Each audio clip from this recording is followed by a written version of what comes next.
Boa noite. Aqui quem está falando é a professora Osana, tá bom? Nós vamos dar continuidade da saúde da criança, tá bom? Então, nós vamos recapitular um pouquinho a respeito das doenças, né, passíveis das crianças, né, da saúde da criança. Que entre elas está o que? A desidratação. E a desidratação, o que pode causar uma desidratação? As causas geralmente são diarreias, vômitos repetidos, febre, afecções respiratórias como taquipneia, né? Principalmente uma taquipneia intensa, né? Ou mesmo a própria ingestão de água inadequada, tá? A característica: as crianças são mais susceptíveis devido ao seu grande nível metabólico, com maiores necessidades hídricas, né? Os lactantes com 150 ml por quilograma e o adulto com 30 ml por quilograma. Existe uma imaturidade do sistema imunológico que predispõe mais a infecções. Então, a criança, ela tem uma imaturidade imunológica muito maior. Por quê? Porque o seu sistema imunológico está sendo formado. E também tem uma imaturidade renal, tá? A classificação da desidratação. A desidratação, ela se classifica de acordo com percentagem de redução do peso corporal. Ela pode ser leve, com perda ponderal de até 5%, que é o considerado uma desidratação leve, moderada, com perda ponderal entre 5% a 10%, com a desidratação moderada, e grave, com perda potencial acima de 10% de desidratação, ou seja, uma desidratação grave. A desidratação grave, ela pode inclusive levar a um óbito, tá? Sem sinais de desidratação.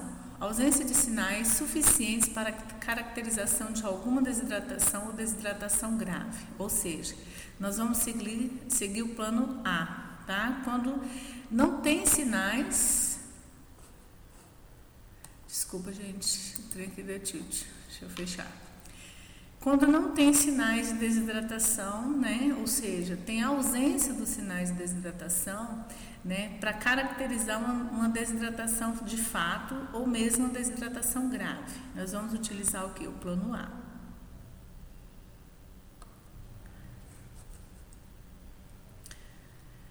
Alguma desidratação com presenças de dois dos seguintes sinais, ou seja, quando apresenta alguma desidratação, onde a criança pode apresentar, ou ela está inquieta, ou ela está irritada, ou ela bebe líquidos com bastante avidez, com aquela pressa, ou então ela está sedenta demais, com muita sede, os olhos muitas vezes podem estar encovados, o sinal de prega cutânea. O retorno dessa prega cutânea, ele é bem lento, né? Você puxa a pelinha do braço da criança, faz uma preguinha e ela vai demorando para voltar ao normal. E aí a gente utiliza o plano B.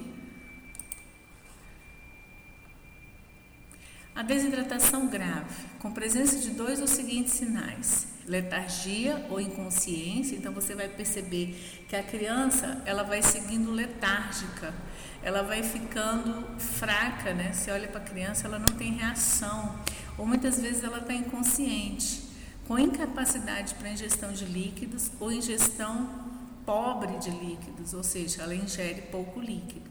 Os olhos ficam bastante encovados, né? Você vê como se a criança tivesse com olheiras. E o sinal da prega cutânea, com retorno muito lento, acima de 2 segundos, né? No caso, segue-se o plano C. O plano A, geralmente, é o tratamento domiciliar, que orienta sobre 4 regras básicas. Primeiro, a oferta de líquidos aumentados até 12 meses, que é igual a 1/4 a 1/2, né, ou meio copo após cada evacuação. Só um minutinho, perdão.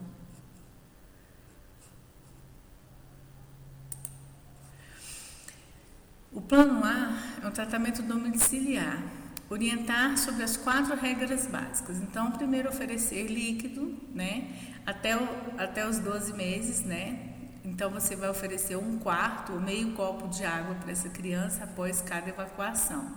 Claro que você não vai oferecer de uma vez, são pequenos goles, tá? E após 12 meses, que é 1 ano, você vai oferecer de meio copo a 1 copo após cada evacuação. Vocês vão perceber que quando a pessoa está desidratada, ela tem uma certa dificuldade de beber água, tá? Uma dificuldade ainda maior.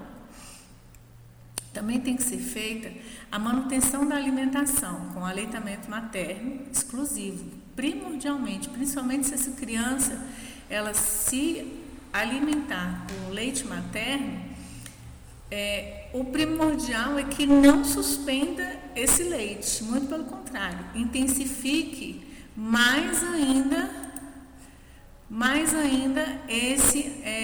esse aleitamento materno, tá? Para evitar que essa criança, além de desidratar, ela também fique desnutrida. A manutenção da alimentação, aleitamento materno e orientações sobre quando buscar reavaliação clínica.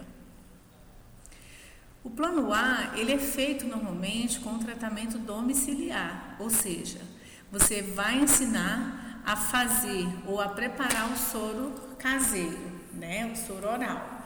Porém, às vezes, os hospitais, né, e os postos de saúde, eles já têm ele pré-fabricado, né, em pequenos sachês. Mas quando não, nós temos que orientar a comunidade como fazer, orientar essa mãezinha como está realizando o soro caseiro. Então, o soro oral, ele vai ser feito como? Você vai diluir um pacote em 1 litro de água filtrada e fervida, vai manter em vasilhame coberto e oferecer de 15 em 15 minutos e vai desprezar após 24 horas. Aqui nós estamos falando do soro de reidratação oral, aquele que vem o sachêzinho próprio, né, dos hospitais, tá bom? E nós também podemos ensinar, tá? A preparar o soro caseiro como? Você vai pegar uma medida, né, uma colher medida para cada 1 litro de água. Então, são 5 medidas pequenas de sal, 3,5 gramas, com 10 medidas grandes de açúcar, que são 20 gramas, 100 colher medida para 1 litro, ou seja, você vai colocar em 1 litro de água, né, 5 medidas de sal para 10 medidas de açúcar, tá bom? Também pode ser 4 colheres de sopa de açúcar, tá? E 1 colher de sal em 1 litro de água fervida ou filtrada. Quando a gente vai fazer 250 ml, a gente também pode pegar uma pitada de sal para 1 punhado de açúcar, tá ok?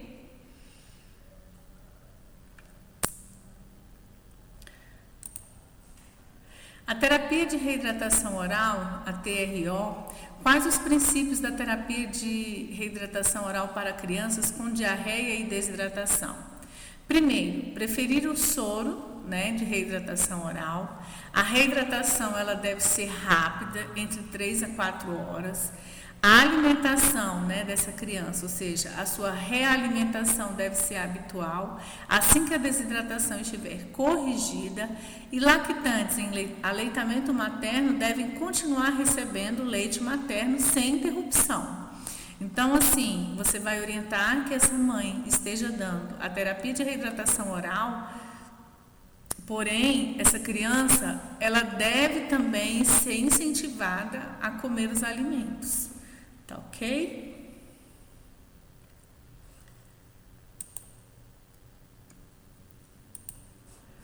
A terapia de reidratação oral, a TRO, em lactantes em uso de fórmula artificial, não deve se diluir e não há necessidade de substituir por fórmulas especiais, tá? Deve-se continuar oferecendo soro de reidratação oral após cada dejeção líquida, ou seja, toda vez que evacuar, tem que ser oferecida a terapia de reidratação oral para que a criança não venha a entrar em gravidade, tá?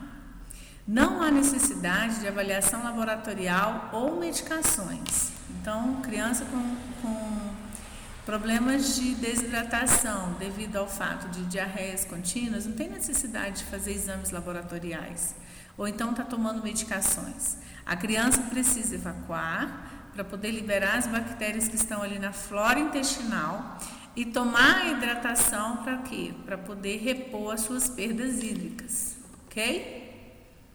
Claro que sempre vai ser avaliada a questão dos sinais, dos sintomas dessa criança, a necessidade, se ela foi infectada com alguma bactéria, se não foi, né? Isso aí o médico que vai avaliar. A terapia de reidratação oral, as contraindicações. Situações que não permitem ingestão oral. Por exemplo, se a criança não está conseguindo engolir, né? Ou deglutir, você não vai fazer uma terapia de reidratação oral. Por quê? Porque ela vai ser ineficiente. A ausência de ganho ponderal após 2 horas com sonda nasogástrica, ou seja, a criança não conseguiu ganhar peso, mesmo utilizando uma sonda nasogástrica após 2 horas. Os vômitos são persistentes após o uso de sonda nasogástrica, ou seja, foi passada uma sonda nasogástrica para alimentar essa criança, mas ela continua vomitando. Então, essa terapia de reidratação oral, ela vai ser ineficaz. Essa criança vai se agravar. O ilho paralítico, ou seja, o intestino não está funcionando. Suspeita de processo infeccioso grave, que foi aquilo que eu falei. Quando o médico suspeita de um processo infeccioso grave por alguma bactéria, há necessidade de uma antibiótico-terapia, né? É necessário se fazer essa antibiótico-terapia. Presença de sinais de irritação peritoneal, né? E choque hipovolêmico. Por quê? Porque uma vez que você está tendo perdas hídricas, você corre o risco de dar um choque hipovolêmico, tá? Então, é muito importante a gente observar a respiração da criança, né? Se está tendo um estiramento intercostal, se você está visualizando as batidas das asinhas do nariz dela, né? Como que ela está reagindo, se ela está letárgica, se ela está largadona no colo da mãe, ela não tem reação nenhuma, então tudo isso tem que ser observado. O plano B é um tratamento em unidade de saúde. Geralmente o plano B, ela tem uma duração de pelo menos 4 horas. A quantidade aproximada de soro de reidratação oral a ser oferecida por peso é 75 ml por quilograma de peso. Deve-se acrescentar de 100 a 200 ml de água para menores de 6 meses que não recebem o leite materno. A reavaliação clínica vai ser igual à reclassificação da desidratação. Para que tipo de plano? Ou seja, se a criança melhorou, se ela não melhorou, se ela teve uma resposta ou não. Se ela não tiver tido uma resposta, parte-se do princípio 0 e aí ela é novamente classificada para verificar se ela está no plano A, no plano B ou no plano C. Ou seja, se é leve, moderado ou grave, ok? O plano B, o tratamento em unidade de saúde. Concluída a reidratação, deve-se iniciar a realimentação sob supervisão. Por quê? Porque essa criança ela pode broncoaspirar e pode causar uma pneumonia por aspiração. Deve-se orientar sobre as regras básicas do plano A, ou seja, você sempre deve ofertar, né, pequenas porções à medida da aceitação dessa criança, não forçar a criança a estar tomando para ela não engasgar, mas ela deve ser incentivada a tomar pequenos goles, né, o mais breve possível. Ofertar líquidos, né, e aumentar a oferta desse líquido que está sendo ofertado. Também tem que se melhorar a oferta da alimentação e o aleitamento materno. É sempre plausível manter o leite materno o máximo possível. O máximo que essa criança consiga mamar, ela tem que ser incentivada à amamentação. E a necessidade de reavaliação clínica. O plano C, nós temos a desidratação grave, a reidratação parenteral, ou seja, quando a criança está grave, não tem como fazer uma reidratação oral, não tem como fazer essa criança tomar nada, porque o vômito está sendo intenso, a diarreia está sendo intensa, a perda de líquido está sendo intenso.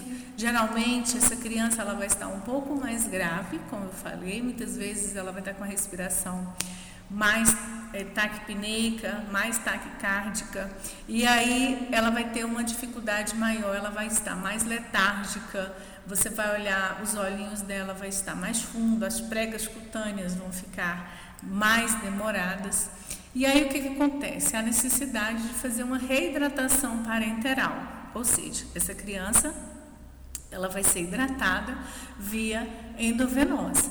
Através de quê? Através da solução fisiológica 0,9% e solução glicosada 5% em partes iguais. A primeira fase é uma fase de expansão, ou seja, você vai funcionar um acesso nessa criança com um gel um pouquinho mais calibroso, vai correr a infusão mais rápida, tá?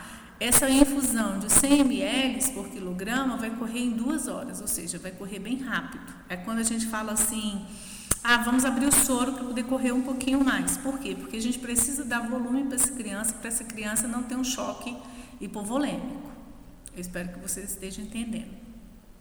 Se após essas 2 horas a criança continuar desidratada, a gente diminui o volume, a quantidade que vai correr nessa criança, porém a gente mantém as horas. Desculpa, gente, meu celular. A gente mantém em 2 horas também, de 25 a 50 ml por quilograma em 2 horas. Então, sempre quando é criança, observarem sempre na prescrição a questão do peso da criança. O peso da criança, ele é primordial para uma prescrição, ok? Por isso que os volumes, eles são menores, tá bom? O plano C de desidratação grave. Há sempre uma reavaliação frequente, ou seja, essa criança, ela vai ser reavaliada a cada 1 hora. Deve sempre oferecer o soro de reidratação oral assim que a criança seja capaz de ingerir. Geralmente a gente faz 5 ml por quilograma em hora. E a reclassificação da desidratação, ou seja, quando essa criança ela é avaliada pelo médico a cada 1 hora, e você também está sempre avaliando, olhando quais são as reações dessa criança, se ela já está reagindo, se ela está começando a tomar água, se ela está começando a ter reações. Por quê? Porque quando a criança chega a uma gravidade de uma desidratação grave, geralmente ela perde a capacidade de deglutir, tá? E aí o que acontece? Sempre haverá uma reclassificação dessa desidratação. E a segunda fase, que é a fase de manutenção e reposição, ou seja, geralmente é feito o cálculo do volume de manutenção em 24 horas, através do peso até 10 quilogramas, que é igual a 100 ml por quilograma, o peso de 10 a 20 quilogramas, igual a 1000 ml, mais 50 ml por quilograma para cada quilo da criança, né? E aí nós temos maiores de 10 quilos, né? E o peso para maiores de 20 quilos, que vai ser 1.500 ml mais 20 ml por quilograma para cada quilograma maior do que 20 quilos. Ou seja, as crianças menores de 10 quilos, nós vamos usar um cálculo, né, que é esse de cima, que é o peso de 10 a 20 quilos, que é 1.000 ml mais 50 ml por quilograma para cada quilograma. E entre o peso de acima de 20 quilos, nós vamos usar 1.500 ml, né? Só que lembrando sempre que esse cálculo, geralmente o médico faz todo o cálculo, ele já coloca a porcentagem correta para se correr nessa criança, tá? A gente só tem que sempre observar a questão do peso da criança. A hidratação parenteral. Quando que está indicada? Restituição imediata da volemia em pacientes gravemente desidratados, ou seja, tanto ela pode ser feita em crianças. Lembra lá do idoso? Pois é, o idoso também ele desidrata muito rápido, porque muitas vezes ele perde a sensação da sede e aí tem que se fazer uma reposição hídrica eficiente. Então o que vai ser feito? Você vai pegar um acesso venoso nesse paciente, você vai colocar um soro para correr e aí você vai ter uma reposição volêmica. Para quê? Para evitar choque hipovolêmico, tá ok? E sempre a hidratação parenteral, ela tem que ser indicada para uma restituição imediata dessa volemia em pacientes gravemente desidratados. Na fase inicial do tratamento do choque, que foi aquilo que eu falei, quando choca, lembrando, Quando é adulto, que chega no pronto-socorro, que o paciente está chocando, geralmente uma das primeiras atitudes que temos é puncionar 2 acessos calibrosos. Então, por isso que a gente deixa a fossa antecubital sempre para pegar no pronto-socorro para fazer medicações rápidas. Por isso que a gente pega aqui na fossa antecubital, que é a dobra do braço. E nos bebezinhos? E nos bebezinhos também. Por quê? Porque é um lugar mais fácil de você visualizar o acesso venoso. E principalmente quando a criança está em estado grave, tá? A fase inicial do tratamento do choque, né? A reidratação de pacientes sem desidratação grave, mas com impedimento da via oral. Então, assim, desde que a criança não consegue engolir por algum motivo, ou ela tem um lábio leporino, qualquer impedimento que essa criança tenha, que não consiga engolir por qualquer motivo, terá que ser realizada uma hidratação parenteral, tá? A mesma coisa o idoso. Às vezes o idoso também não consegue engolir. Tem dificuldade de engolir, ou porque muitas vezes tem um tumor, ou muitas vezes porque ele tem problemas de deglutição, ou tem doença de Parkinson. Muitas vezes, quando se afeta o sistema gastrointestinal e ele tem uma desidratação, também é necessário fazer uma hidratação parenteral para repor líquidos. E uma oferta de taxa hídrica de manutenção. Então, assim, a hidratação parenteral, ela também é realizada para que seja realizada uma manutenção hídrica desse paciente, né, para que seja estabilizado.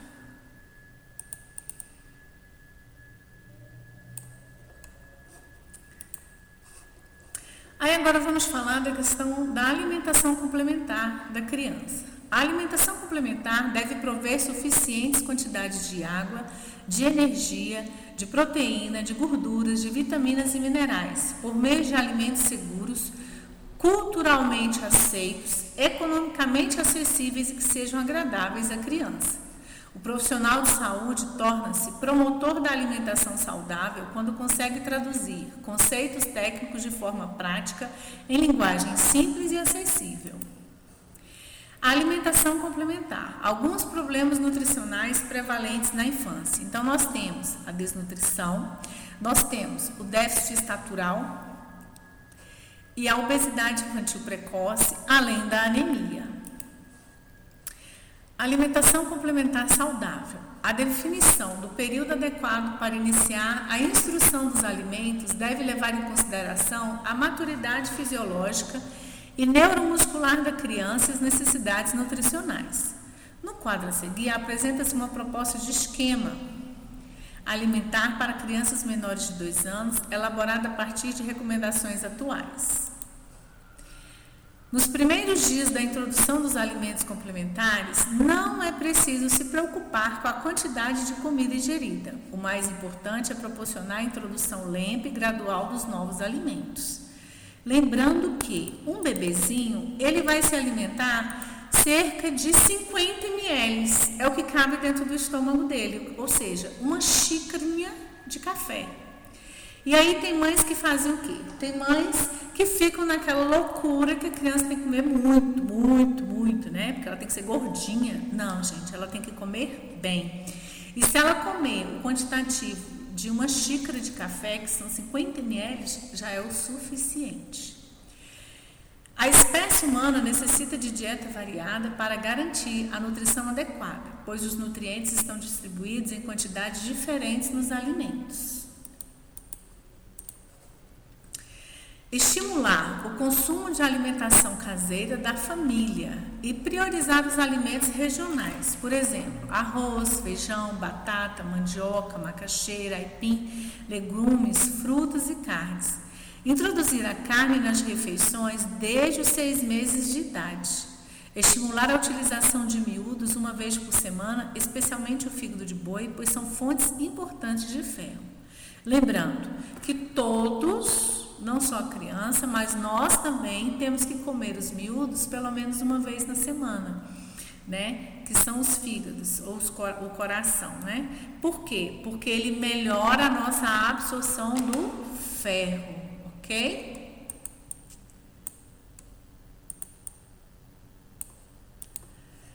Cuidados com a higiene. O profissional de saúde deve orientar as mães, familiar e cuidados sobre a importância de cozinhar bem as carnes. A alimentação complementar saudável. Por exemplo, açúcares enlatados, refrigerantes, balas, salgadinhos, biscoitos, recheados e outros alimentos com grandes quantidades de açúcares, gorduras e corantes devem ser evitados, especialmente no primeiro ano de vida. Já foi demonstrado que o consumo desses tipos de alimentos está associado ao excesso de peso, à obesidade ainda na infância, condições que podem perdurar até a idade adulta, além de provocarem dislipidemias e alteração da pressão arterial. São também causas de alergias e anemias. As crianças já nascem com preferência ao sabor doce, portanto, oferecer alimentos adicionados de açúcar ou alimentos com grandes quantidades de energia faz com que as crianças se desinteressem por cereais, verduras e legumes, alimentos que são fonte de nutrientes importantes. É interessante lembrar que quanto mais cedo, você introduzir alimentos alérgenos nas crianças, mais o risco delas se tornarem adultos cheios de alergias. Ai, professora, por exemplo, um exemplo de alimentação assim, o morango não é um alimento que você deve dar para a criança antes de um ano de vida, antes dele tomar todas as vacinas.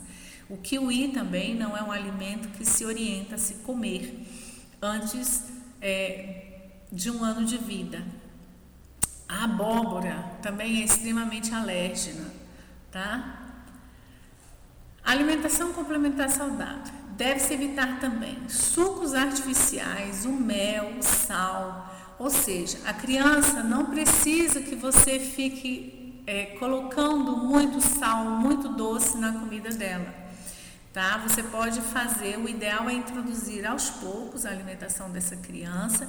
E aí sim, por exemplo, vou dar um exemplo, você pode cozinhar uma batata, quando você aos 6 meses for começar a introduzir os alimentos, você pode cozinhar uma batata, pegar o caldo do feijão e colocar o caldo do feijão, amassar a batata, pegar uma carnezinha moída, só o caldinho também, colocar, amassar e introduzir, iniciando dando essa batata com o caldo do feijão. Por que o caldo e não o caroço? Porque a casca do feijão, como a criança está aprendendo a comer, ela pode se engasgar e ele pode provocar muitas gases na criança, ok? Isso é só um exemplo. O profissional de saúde deve avaliar o estado nutricional e consumo alimentar. Ações complementares. Nós temos o Programa Nacional de Suplementação de Ferro, o PNSF. Tá? O que acontece, só para falar para vocês um pouquinho sobre essa suplementação férrica. No passado, e ainda hoje, nós temos muita deficiência alimentar, muitas pessoas que morrem de fome ainda, nós somos privilegiados. Então, o que acontece? No passado, as farinhas, elas não eram acrescidas de ferro. E hoje elas são. Os biscoitos não tinham ferro. Então, ficava muito carboidrato, Comia-se muitos doces. Ainda hoje se come, mas hoje nós temos um acrescido, digamos assim. Hoje nós temos a nosso favor, que é as farinhas, os enlatados, os doces, os biscoitos, todos têm nele, na sua essência, acrescido de ferro.